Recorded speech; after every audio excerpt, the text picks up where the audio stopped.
Hello, everybody. Welcome. Hi. Welcome in. Welcome to Living Loved. We're your hosts, Bari and Hi, Candle. We are guys. glad to be here on another Yes. Thursday. Yes. And for Another. those of you who are listening, if you want to actually see this is one of our episodes that's recorded on Yes. YouTube. So if you don't want to sit and listen and you want to actually see us interacting and talking, Yep. go ahead and head over to YouTube and watch this episode. Go ahead and take a watch. Take a watch, click, share, like, all of those fun Yes. things. Yes, we would love that. All of those fun things. So the title of today's episode is called "It's Not Genetic." It's not genetic. It's not genetic, people. I mean, it really isn't.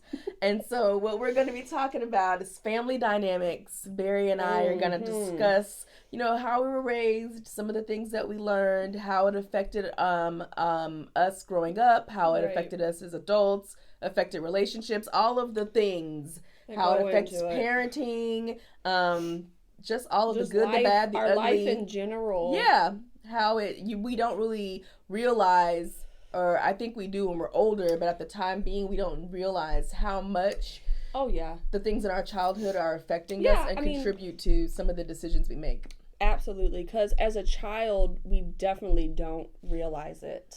But as we age, I think some of us maybe come to the realization earlier than others. Yeah. But some of us for me, it took a little longer. It's a little delayed. It took a little longer to really understand.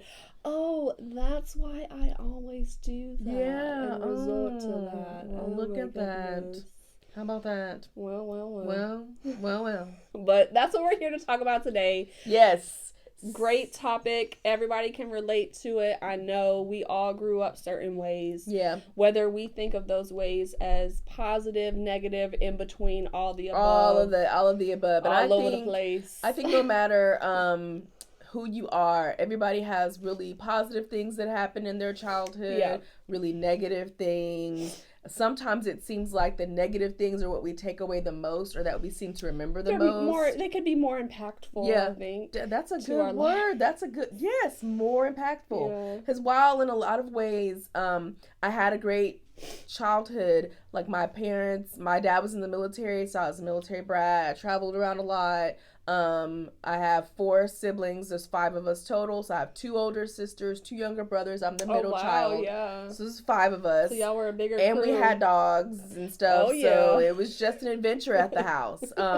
My parents were loving. They were caring. They were supportive.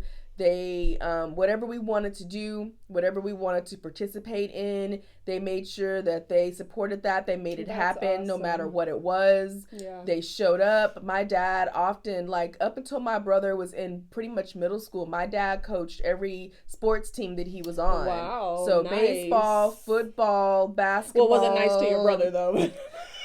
I don't know how he felt about that. I think by the time he got to high school, he was like, oh my gosh, like I'm over it. Because like what was so funny is my brother was in middle school and my dad was like an honorary coach. Like he was there so much. He was so present that they allowed him to be there at the practices and stuff like that. And so from my brother's childhood up until he got to high school, my dad was just always there. And then when he got to high school, my dad, could not be coaching, but he was at all the games and stuff like that.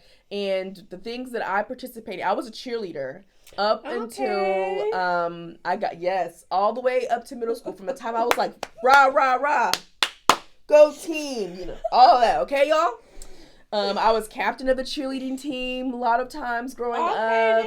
And in the military, they call it something different now.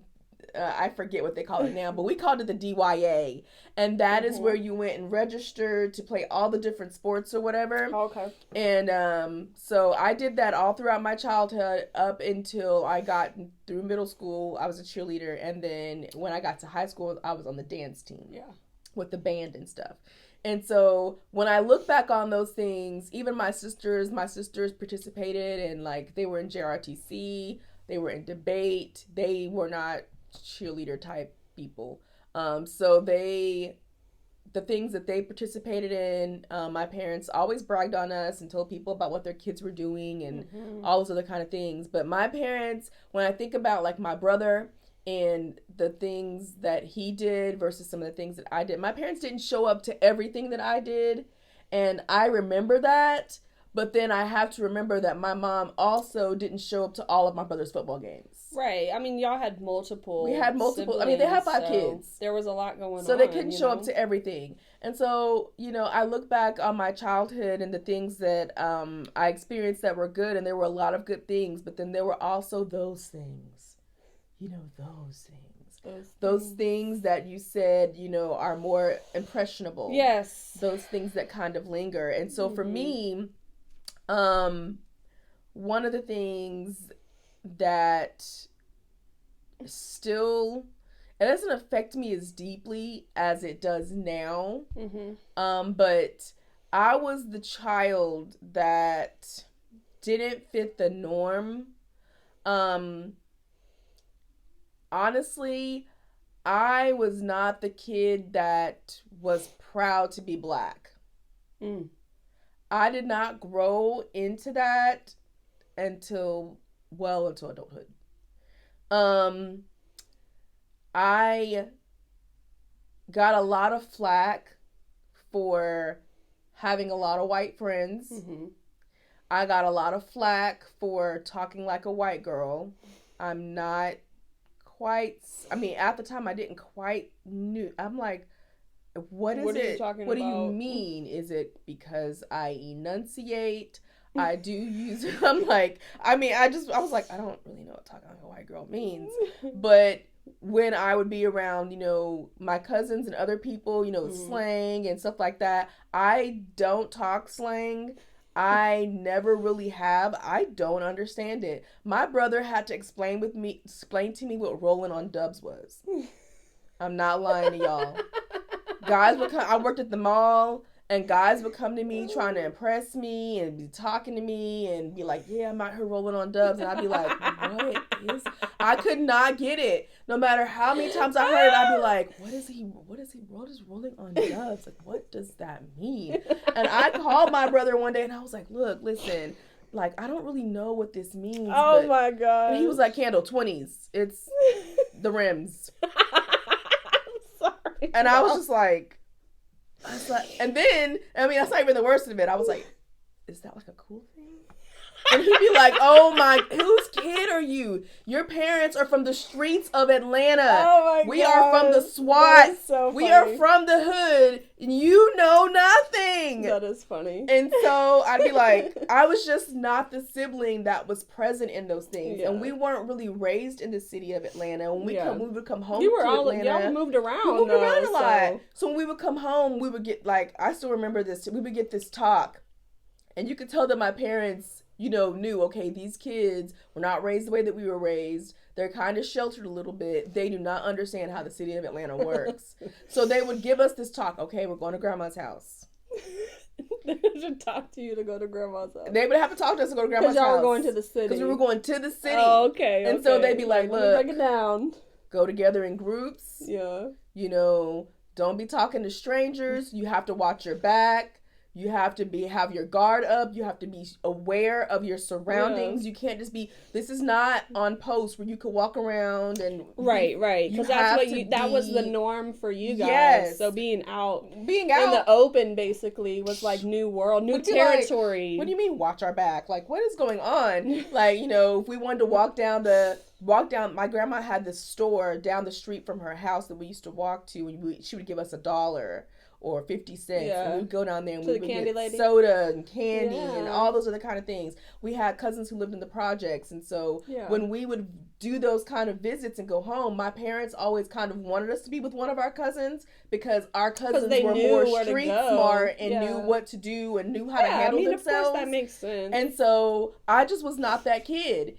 It was very difficult for me because I felt like for many years, like something was wrong with me because I did not connect to my family in that way. You didn't feel like you fit in that aspect. No, I didn't feel like I related to my relatives a lot. The things that my cousins were doing, and I couldn't relate to that. I'd be like, I don't I don't get that. Like, Yeah. I was still playing with Barbies well past the age most kids my age were. I was like, I don't care about all this stuff. I'm about to go here and play with Ken. All this So, stuff. you know, Like, I ain't ready yeah. for that. I'm So stay a kid as long as I can.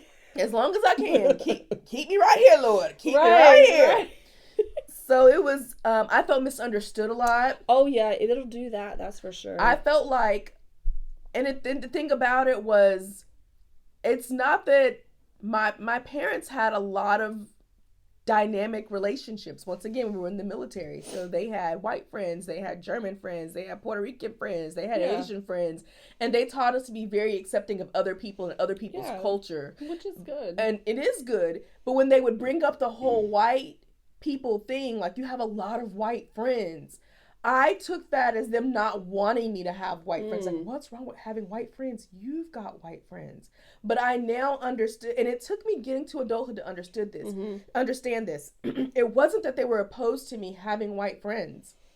It wasn't that they were opposed to the fact that I spoke proper English and used the word like a lot. Like, and like, and like, like, and oh like, my and like, gosh. and like. It wasn't that. It was they wanted to see me building relationships with people that looked like me. Yeah. They wanted to know that I accepted who I was and my culture. Right. And that I had diversity in my life. Yes. And so one of my best friends is Puerto Rican. They loved her. So it was just like, they wanted to see me not put myself in a box with these people and emulate them and try to be like them. Right. With just one group of people.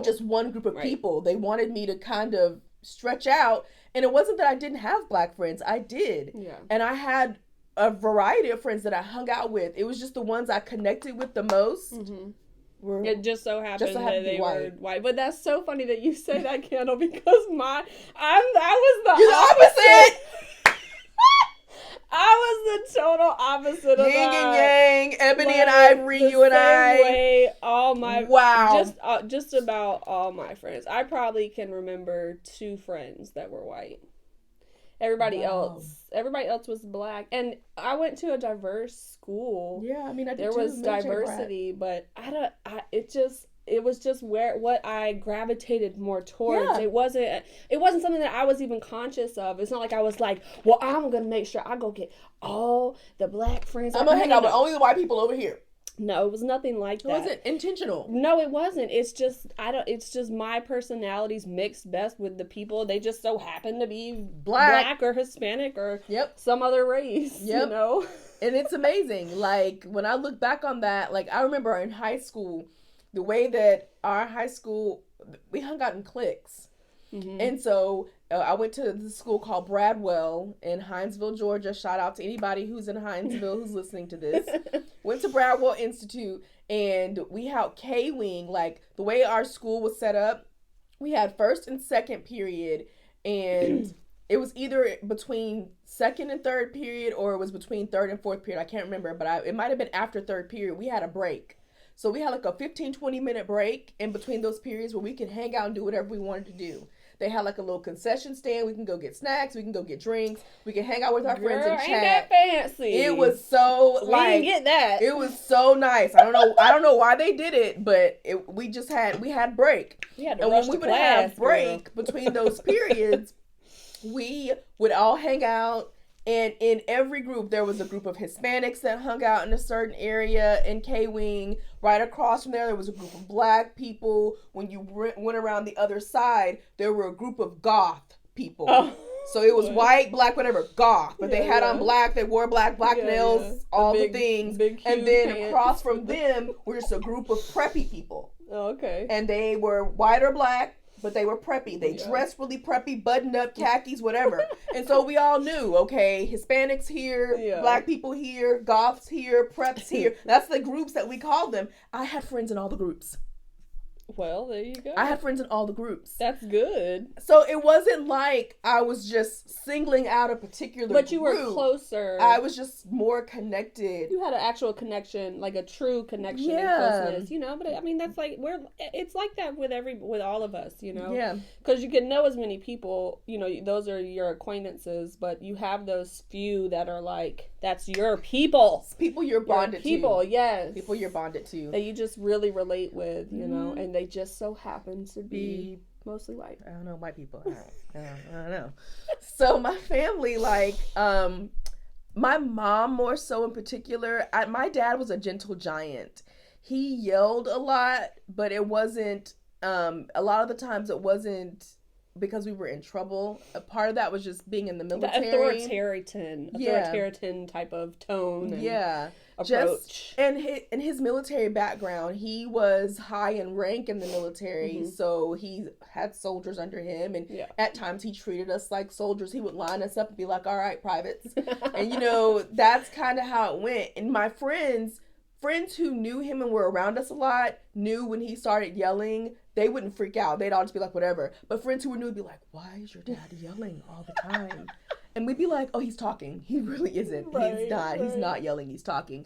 And so my dad was just like this gentle giant. He got easily frustrated by certain things, but he loved us, and he really loved on us a lot and cared for us and had deep conversations with us. And my mom was more of the disciplinarian. Oh, okay. So she laid down the law. Okay. And do not break the law. This is how it goes. She will beat you. This is the structure. She will beat Get you. out of line. The times that I got a whipping by my dad was because my mom made him do it. Oh, wow. Like, you need to go whoop her. Yeah. So, so my mom was very, you know, strict. She had rules, and you were going to follow those rules. She had people that I was allowed to hang out with, people I was not allowed to hang out with. I had a curfew. Do not cross that curfew line. Don't cross the curfew.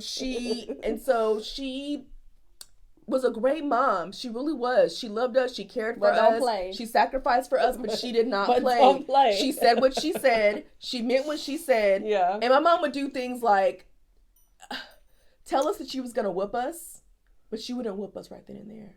She'd wait like 3 days. So you just wouldn't know when it was going to You'd forget about it, and then she'd bust in your room and be like, oh, you thought I forgot. I'm about to whoop. Girl, look, it was traumatizing. It was traumatizing. But she could also be she was very harsh with her words. Yeah. And she would say things at times that would break all of us. I don't know about the boys as much as the girls. She was particularly really hard on us as girls. And so she would say things at times that would break our spirits, it was not kind words. Yeah, it was not things that you can expect to hear from your mom. Yeah. And it really affected me, my mental and emotional well-being. It affected my self-esteem. It played a major role in my relationships in the people-pleasing. And always wanting to make sure I was doing what people liked, because I felt like that's what I needed to do with her. Just do whatever it is that she wants, do whatever it is that she likes. So you don't get on her bad side. So you're not on her bad side. It affected, you know, my self-esteem, how I felt about myself. Because sometimes she would say things and, you know, are you stupid? And you'd be like, well, dang, am I stupid? You know, so things like that I experienced, and the anxiety about it, always worrying about how other people were perceiving me, because dang, you know, my own family harps on me because I got a lot of white friends. There must be something wrong with me. And so I don't want people to think that who I'm connected with is, you know, against my black people, like against, so I always felt like I was trying to prove to black people how black I was when I was around them, and then prove to white people that I could be an acceptable black person. Like I wasn't one of those black people that spoke slang and sounded ignorant, and not that people who speak slang sound ignorant or anything like that. I had to learn that a lot of that culture, people perceive it as black people being ignorant or not educated or not smart or savvy. And just because they sound like that, just because we sound like that, does not take away from how intelligent we are. Because I know black people who've hooded up, but in an interview or in a professional setting, you'll be like, holy crap, who the heck is that? And so I was at war with myself a lot because of a lot of the things that happened in my childhood and the things that my mom said and the way that she reacted and did certain things. Yeah, like you want to try to fit in the box wherever you're at. Like in the box you think you should be in. Yeah. Whether or not someone's making you actually feel like you need to do that or not, it's it's almost like a natural response. Mm-hmm. Like that people pleasing response. I can totally relate to that instead of just being just who you are, and just yourself, because it's not necessarily that people are actually looking for that. They're actually looking for whoever you are, your actual self, your authentic self. But we take on those roles based on, maybe what happened or what people said to us, etc., or how we perceive something, you know, or how we're affected by something. And so it affected, and it took me a while to really start working on those feelings, working on those thoughts, working on those emotions, getting a hold of them, and even speaking against some of the things that were said to me, not taking them on as truths. Yeah. And then it changed, and I think all of my siblings will say this. I know particularly my older sister, we talk about this a lot. Some of the things that played a part in our childhood and how we were raised, how we were talked to, how we were treated at certain times, played a role in how we now parent. And that's, the whole purpose of this episode, saying it's not genetic. You can experience things in your childhood that are great, and you can experience things in your childhood that are not so great. Yeah. But it's not in your blood. You can choose moving forward how you interact in other relationships, in romantic relationships, in friendships, in professional relationships. Or when you're raising your children, you can choose the things that you pass down to those around you, including your kids. Yes. And so I was talking to someone earlier, and I was like, I used to yell and cuss at my kids a lot. I stopped cussing many years ago. Yeah. I mean, I still say it. I'm gonna be honest. I still say an occasional cuss word, okay? Every now and again, it just... it slips. And then I ask the Lord to forgive me. Right. But I used to yell all the time about everything. Yeah. Every little single thing they did used to tick me off. I used to cuss at them and be like, sit your, and all those other kinds of things. Yeah. And one day what happened that kind of triggered me to not only my childhood and the experiences that I had in my childhood with that, but also to what I sounded like, is I heard another mom in the grocery store doing it to her kid. And I went, oh dear God. You heard yourself. I heard myself. Yeah. And I was like, that is what I sound like. And from that moment on, I was like, you're taking some of the characteristics from your childhood that you learned, and you're applying it to raising your kids. Yeah. And you didn't like those things as a child. Right. So why are you then now doing these same things to your kid? And so I made it an effort, and I worked on that. Yeah. And I'm not going to sit here and say, as a mom, I never yell at my kids. That's unrealistic. It's not true. As moms, we reach a breaking point where you've been saying the same thing 20 times, and then finally you're like, oh my God. Oh, yeah, I mean, you're going to tick. You're going to tick. But in general, when I'm talking to my kids, when I'm getting onto them, I tend to not yell. It's like, okay, I told you to do this. Right. And I'm going to tell you again. I talk it out more. And one of the things that also I wish that I experienced more in my childhood, but I now do with my kids, and me and my older sister talk about this too.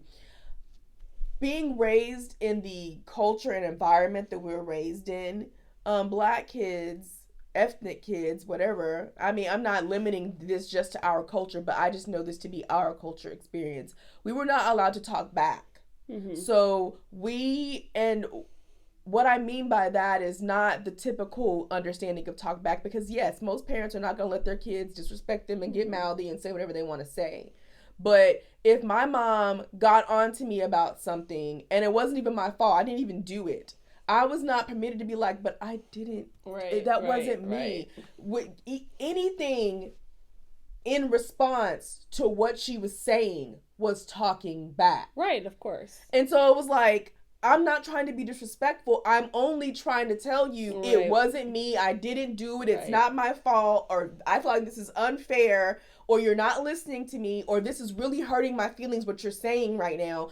There was none of that. It was all considered back talk, and you were liable to get popped in your mouth.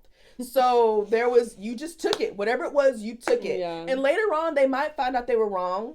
And sometimes they'd apologize. Sometimes they wouldn't. But in that moment, you better shut up, and you're just going to take it.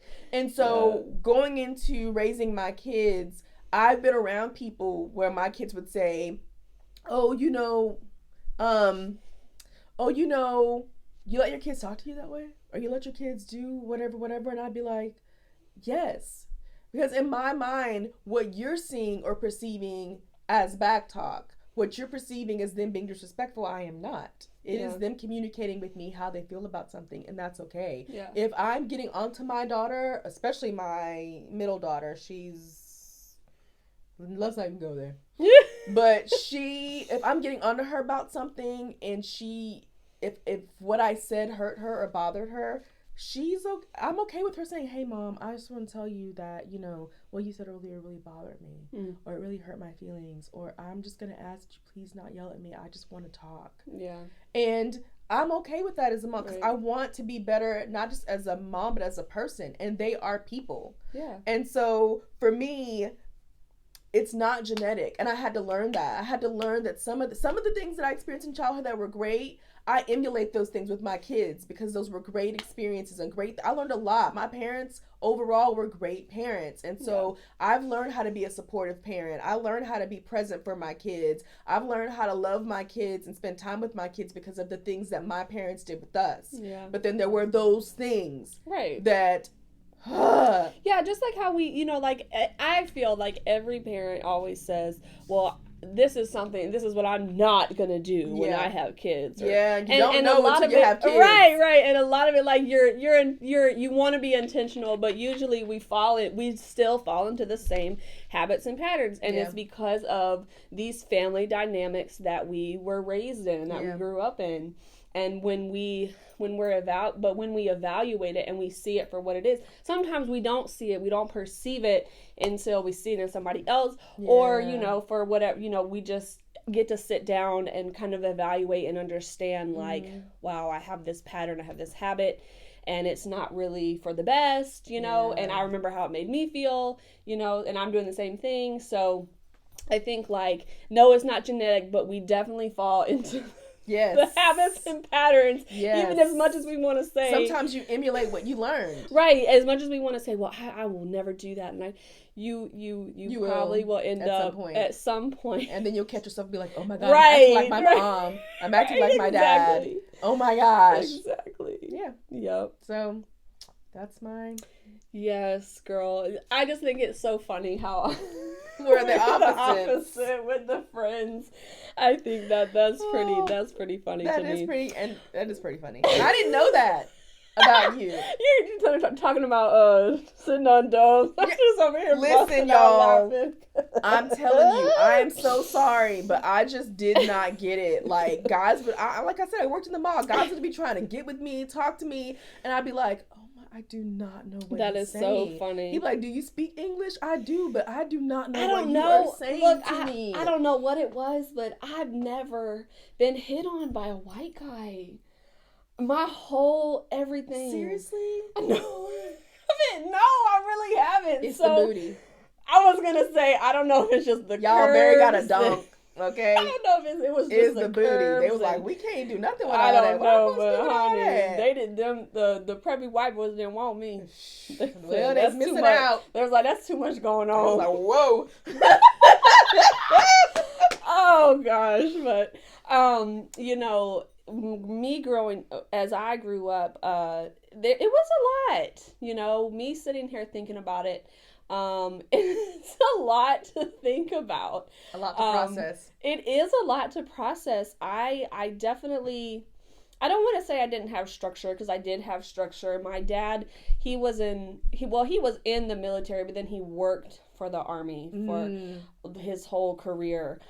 So he was a leader, and he a lot of people were under him. He had to, he had to give a lot of lecture, a lot of presentations.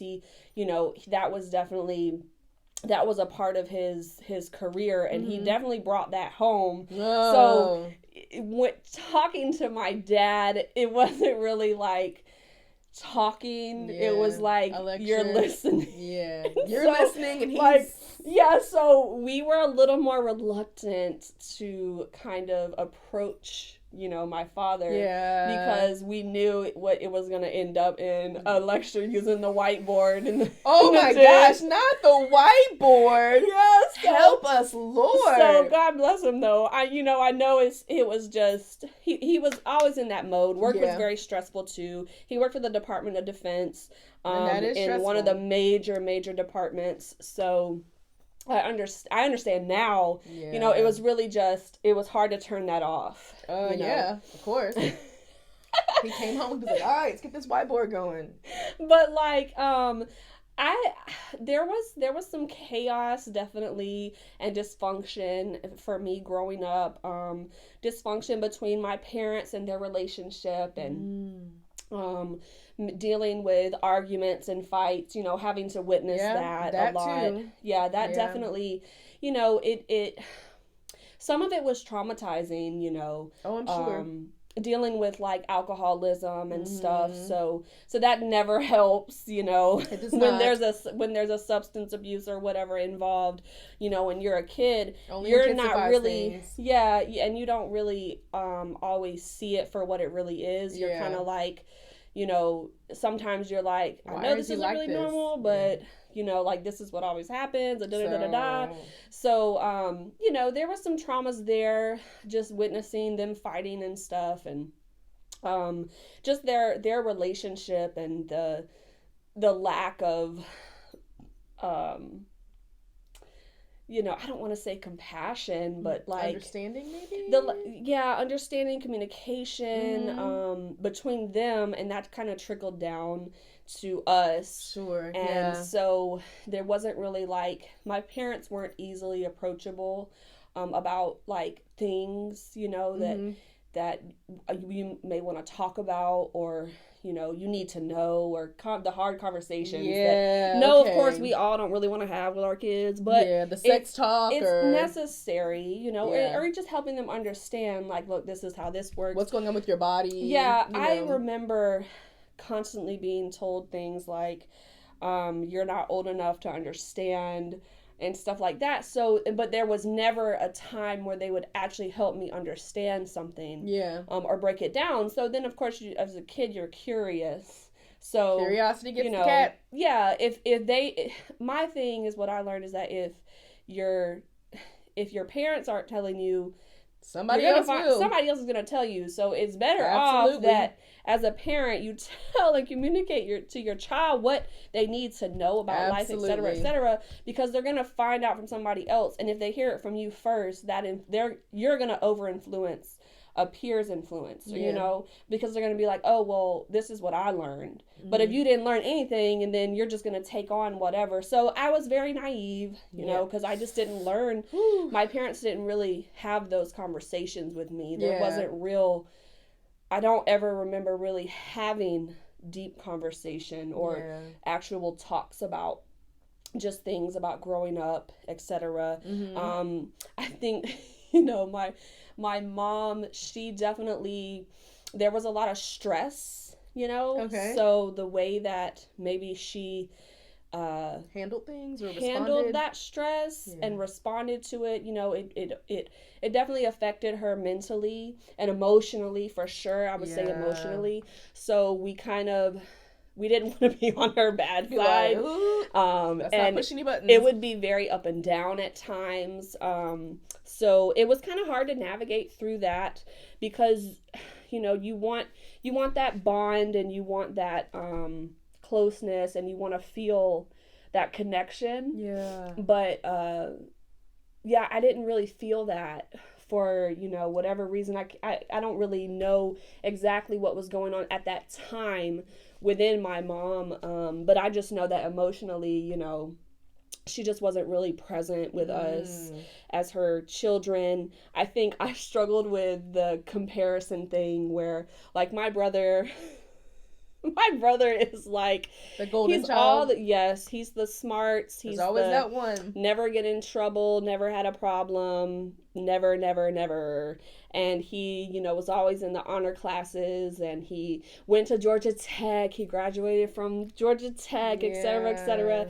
And I ever since I was young, like, I knew, looking at my brother, because he's like 3 years older than me, I'm like, there's not gonna meet that expectation. Right, like, so I did feel a little pressured in that, because I felt like I couldn't measure up based on what my brother could accomplish or had accomplished. And I felt like if a lot of it, I didn't feel like I had a lot of worth because of it. Wow. And I know that my parents didn't intentionally do the comparison or, compare us, but they did. Yeah. And, it wasn't necessarily things they would actually say flat out. It would be little side comments or innuendos. just the way that the difference of how we were treated. So I think that stuck with me a lot more. Yeah. Especially as I got a little older. I was sexually abused as a child. So it was hard. It was very traumatic, and I didn't talk about it. I didn't feel I could approach my family or my parents or anything.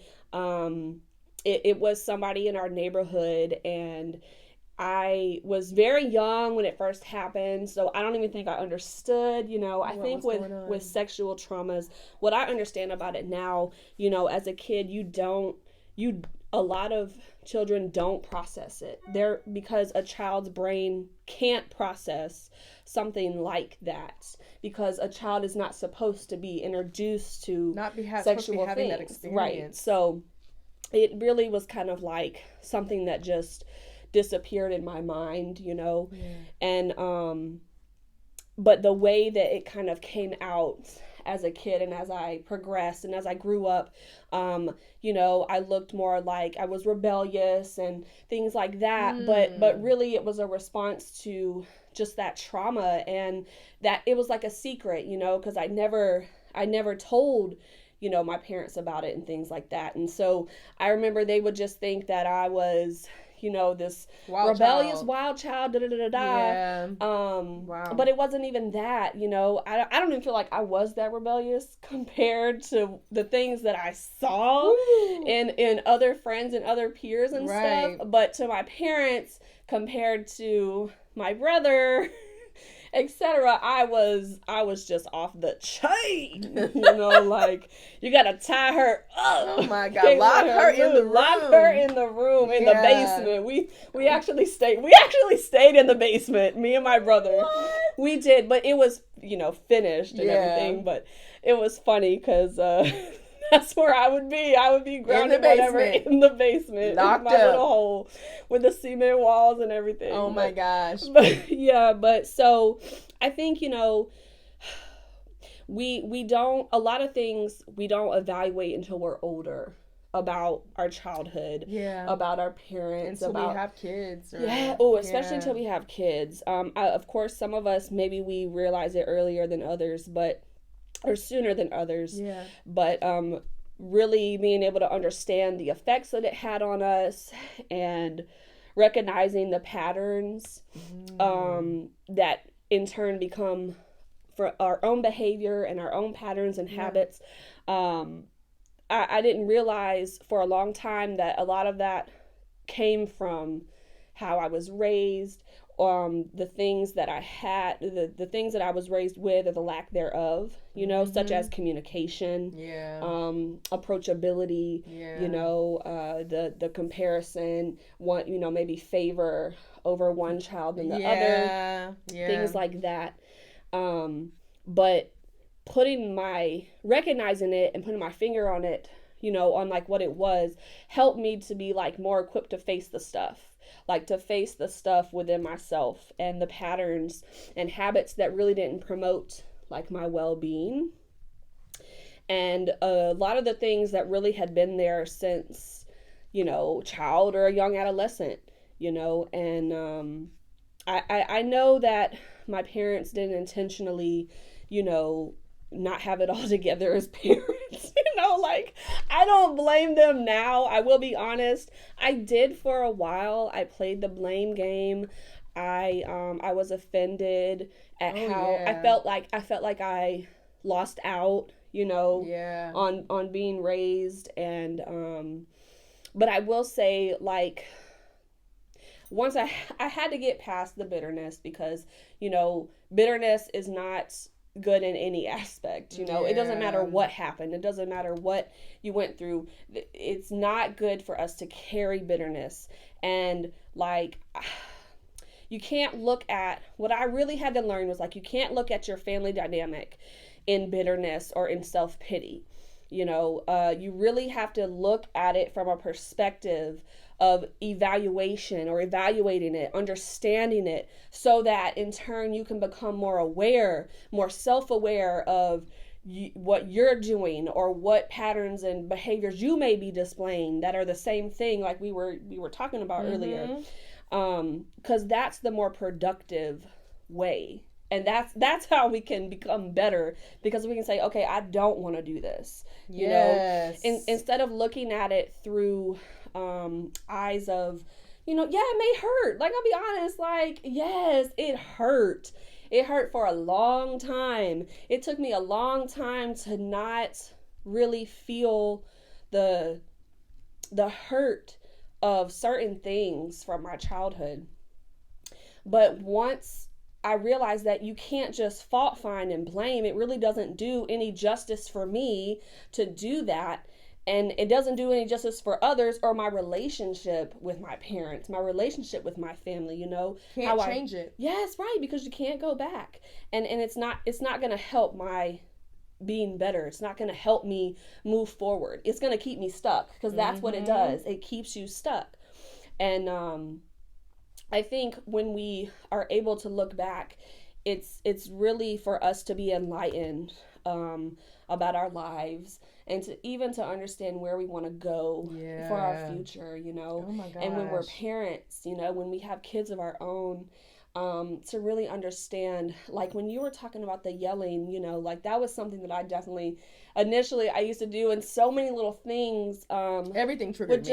Yes, it would just bug the heck out of me, and the way I would respond was not correct. It wasn't good. The way I responded was not good. It was not healthy at all.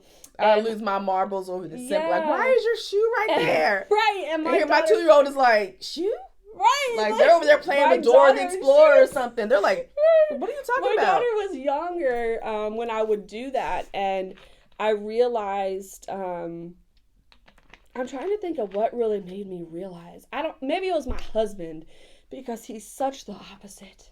He's so calm. Those opposites, and man. He's so well-minded. My husband too, girl. Just so gentle. It's so irritating with children sometimes. How about that? It's nice. It's nice, but I'll be like, hold up, where's the discipline? I'm like, I'm over here losing it. And you like, right? You're just all calm. Like, just pick it up, it'll be fine. I think that's what helped me realize, though, that just being so hot and bothered, I had to realize my mom was like that, and I hated that. And not just that, it didn't solve anything. It didn't, and it didn't help me. It created fear in my kids. Yeah, oh my gosh. It created fear in me. It created fear in me. I was afraid of my mom. Hold up, I didn't want my daughter. Oh, I remember what it was. My daughter said something to me. She was saying something like she said she didn't want to tell me because she didn't want whether she said she didn't want me to scare her because I was angry, or it was something along those lines. And that's powerful. Y'all, it hurt. Yep. It hurt. Hurt your feelings real good, didn't it? It hurt my heart. Hurt so your bad. feelings real good. After that, I really started to work on my tone. Yeah. Even if I was so bothered on the inside, I don't want my kids to be afraid of me. I want them to respect me. Because to me, it's important. It's not that I wouldn't say, I guess I was somewhat afraid, but my parents weren't approachable at all.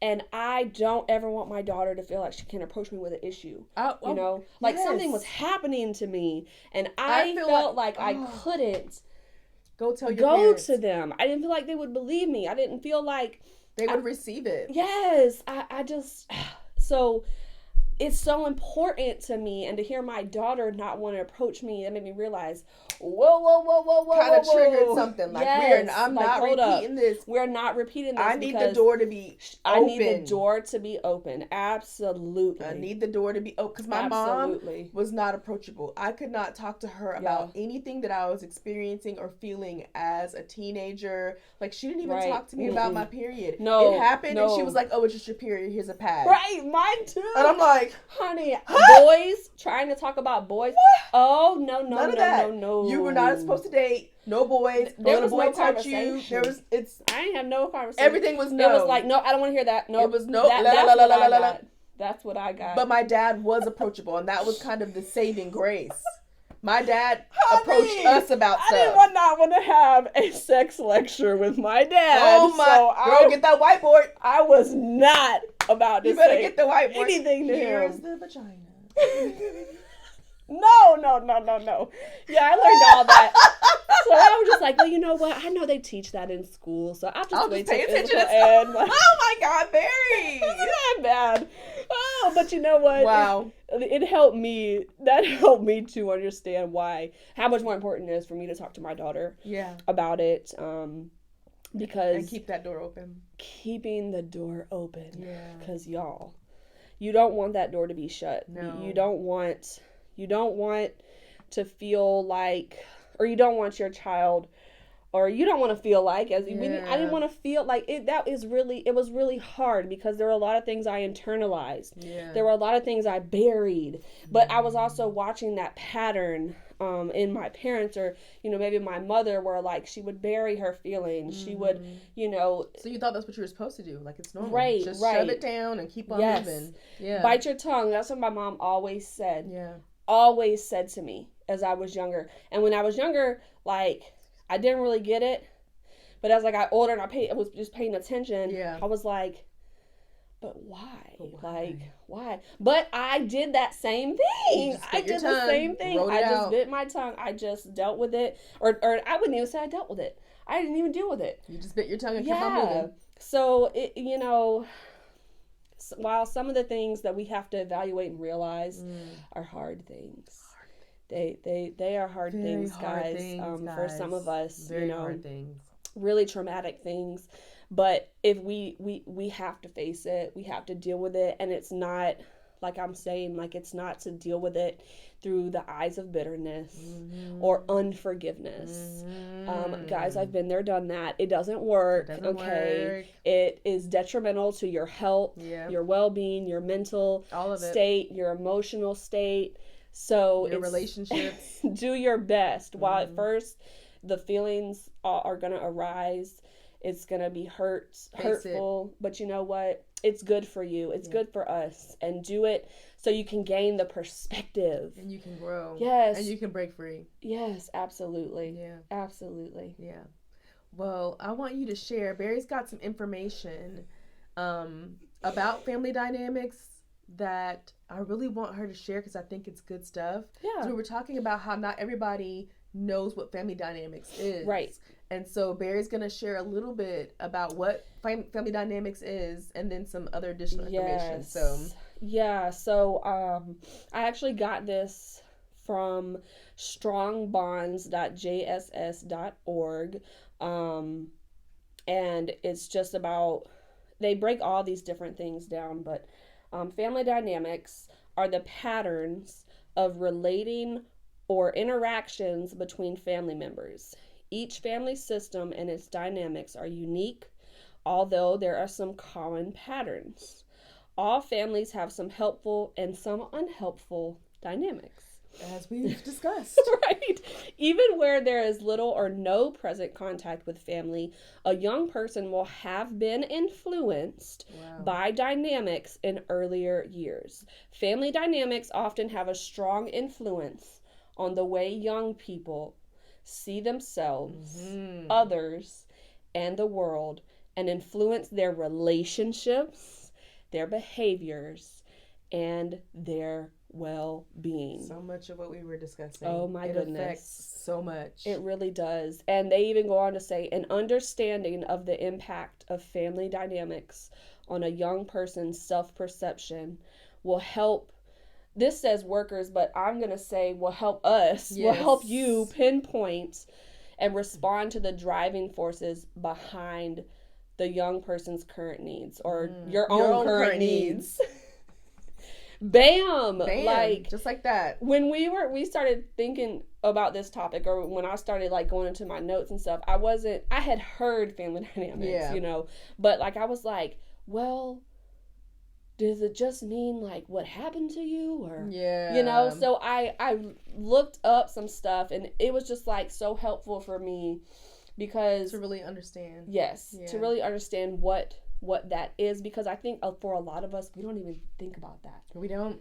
It takes us a long time to really think about. I know I didn't. I mean, I really didn't think about how I was raised, how it affected me, how it contributed to how I act or do certain things, how it affected me in adulthood, how it affected my relationships. It wasn't until I was older. How it affected. It didn't really start playing a picture or becoming apparent to me until I became a parent. Oh yeah. And it was well into parenthood when my kids were younger, you know, 3, 4, or 5, but still it was several years before it kind of was like, wait a minute, you were raised this way, and some of the things you were raised you're bringing forth and they're good, but some of these things you really should steer clear of some of this stuff, like all the way. And like you said, one of those things being, I wanted my kids to feel free to talk to me about what they were thinking and feeling, and me not be like, you talking back, you can't. Right, and so because that was my experience, I felt like I couldn't tell my mom just basic things because I felt like I wasn't free to be transparent about how I was feeling, what I was experiencing, all of those things. And I don't want that for my kids. I'm grateful. My oldest daughter talks to me, but my youngest daughter talks to me a lot. And she comes to me, she'll come up from school and be like, can I talk to you? And I'm like, yeah. And she'll tell me things that happened in school with friends. She'll tell me about somebody's bad behavior and how she doesn't want to be in a relationship with people like that. I want my daughter to Some of the stories now, I'm like, this story may never end. I'm going to be 80 and she's going to be telling the same story. And some of the stories are things I don't care about. It's middle school drama, and I'm like, but I don't want to present that to her and make her feel like I don't care about it, because then I don't want her to start then sheltering in and feeling like she can't tell me things because she don't care no way. So even the things that I'm like, I don't want to hear about this, I got something else I need to be doing, this is silly.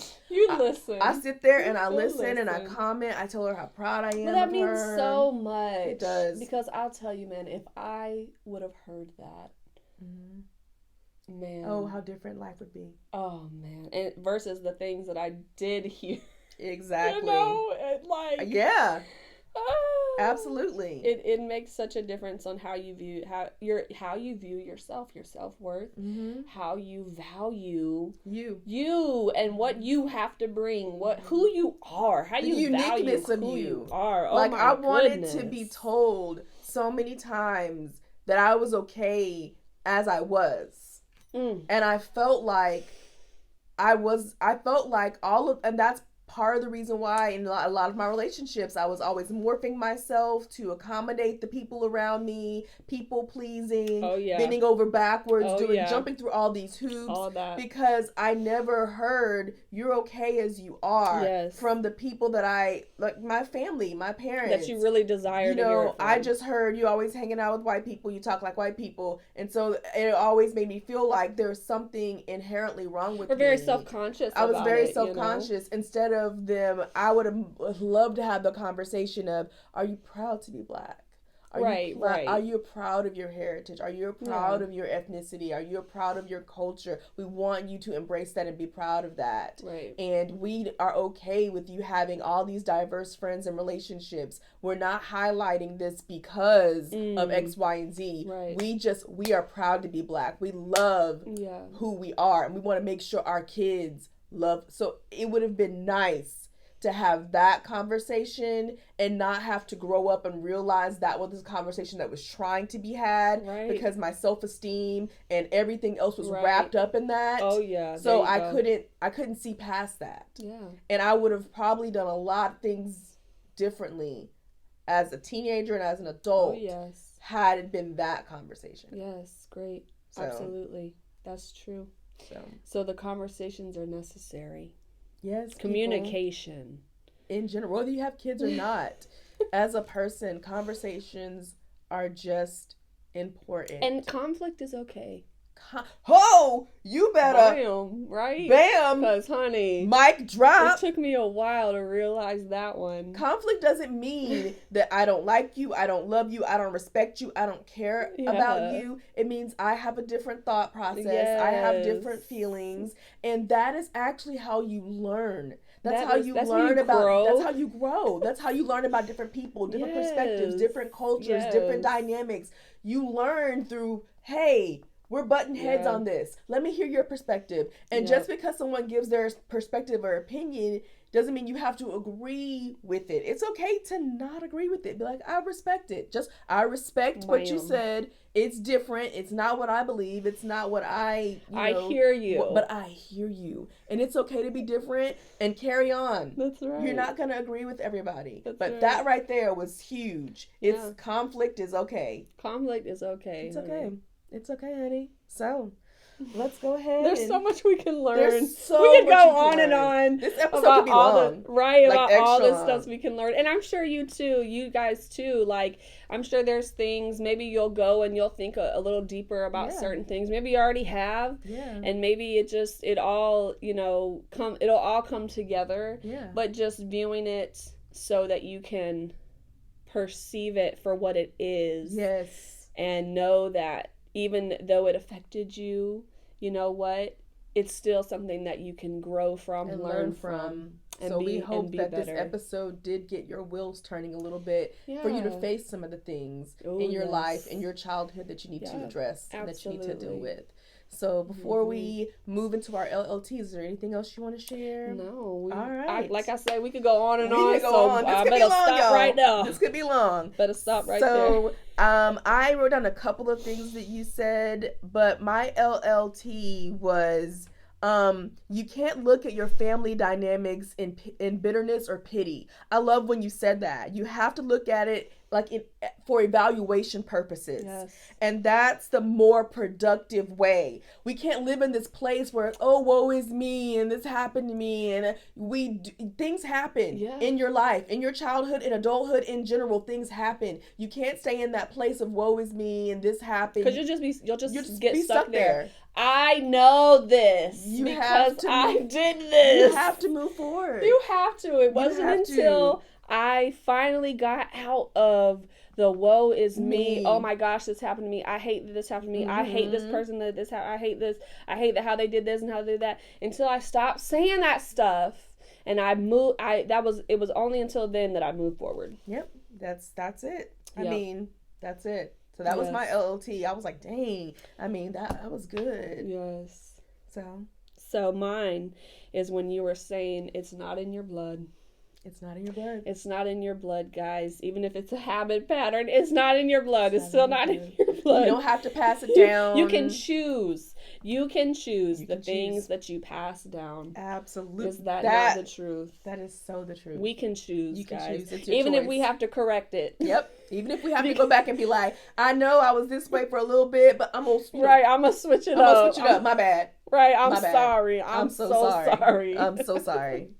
And so, thank you guys. Thank you. We want to say thank you to the ones. Thank you for continuing to return and to listen. Yes, thank you, our loyal listeners. Thank you, our loyal listeners. We really do appreciate it. And honestly, I want to give a little bit of a shout out before we wrap this episode up to Omar. Ooh, ooh. Omar, really, he is one of our, he listens, but not only does he listen, he gives us feedback. Yes. And that is so important to us because we want to know, we're not just putting this out just to be putting it out. Right. We actually want to be impactful. Yeah. And we want to help and we want to change and we want to motivate and encourage. And so hearing feedback on what you like, what you don't like, what you want to hear more of, it's not offensive. It's appreciative. No, it is so appreciative, and so, guys. Because of Omar, we're going to be transitioning a little bit. Omar gave us some feedback. And in season 1, he said he felt like things were more conversational between us, and he liked the feel and the flow of that a little bit better. And in season 2, we took the approach of wanting to make things lighter and fun, so we had specific topics and things that we wanted to discuss. You shared your side, I shared my side. And so while that was good, we want to do what really pleases the listener and keeps people wanting to hear more from us and makes listening fun and you know, worth the listen. Yeah, like a conversation. And so we got one more episode that's going to be a fun episode. And we're going to have a great time with it. And then after that, Barry and I are going to transition to a platform that is most similar to season 1. Yeah. And it's going to be more conversational like. And so we're excited about that. We're so excited. And we thank you, Omar. Thank you, for giving us your feedback. We appreciate and anybody else who wants to give your feedback, please. Guys. We want to hear from y'all. We want to get to know y'all. We want to know what do you guys need to hear? Yes. What do you need help with, or what are you even? We want to meet your needs. Yes, if you want to share what you're struggling with, or what has helped you that we've talked about. Yes, we definitely want to know. That would be great. So definitely share. So thank you. Thank you, guys. And we will talk to you next time. Alrighty. Bye.